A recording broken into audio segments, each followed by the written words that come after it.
Makukulong ka sa ginawa mo sa akin. Makukulong ka! Humarap na nga itong si Moira dito sa media upang sagutin ang lahat ng mga katanungan ng mga reporters na ito. At dito nga na hindi makontento itong sina Changsu Sana at Diyosa at pinapatanggal itong takip sa mukha ni Moira. Baka sakaling hindi daw itong si Moira na kung bakit nagtatakip pa daw ito ng mukha. At dito nga na lumapit si Giselle kay Moira at tinanggal ang nakatakip na sa mukha dito ni Moira at nagulat itong si Moira.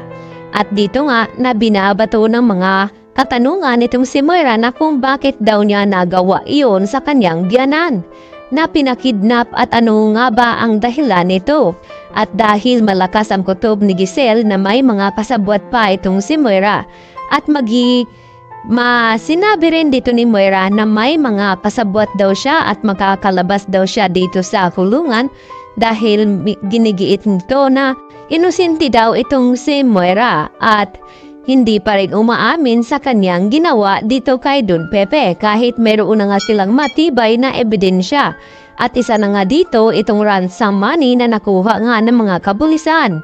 At itong cellphone ni Balahadya na yun ang makapagturo na itong si Moira talaga ang mastermind. Samantala, hindi naman nagtagumpay itong si Giselle na makilala itong nagbayad ng attorney dahil pumunta nga ito sa law firm upang mapatunayan kung sino nga ba itong mga galamay ni Moira na pwedeng makatulong sa kanya upang mapawalang bisa itong kanyang mga kaso.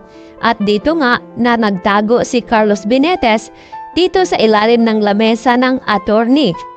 At kahit anong pilit ng attorney na ito na paaaminin kung sino nga ang kanyang nagbayad sa kanya at hindi naman nagsasalita ang attorney na ito dahil karapatan daw ng witness ni Moira na kumuha daw ng lawyer upang ipagtanggol itong kanyang sarili. At dito naman na pinilit na ngang dinala itong si Moira dahil ipapasok na nga ito sa kulungan. At maya-maya nagulat itong si Moira nang biglang dumating itong si Don Pepe dahil sa akala niya na hindi na nga ito magkakamalay pa.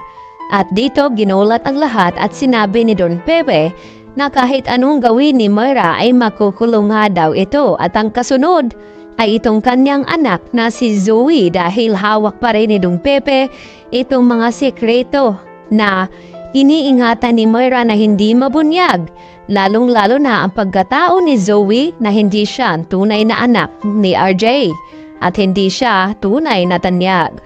At nanganganib naman ngayon na mabulgar din itong sekreto ni Carlos na siya nga ang tunay na ama ni Zoe.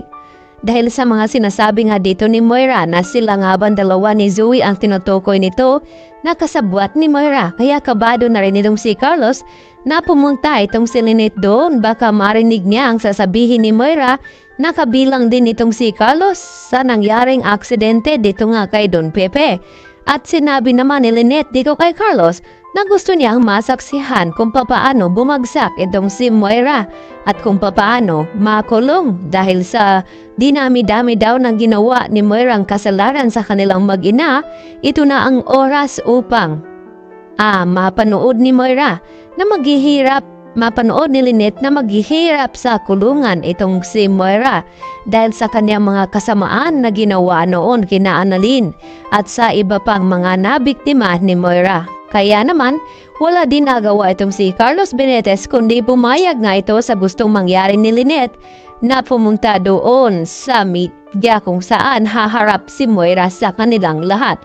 Kaya yan naman ang ating pakatutupan at aabangan dahil kikilos na itong si Don Pepe upang maparusahan din itong si Zoe.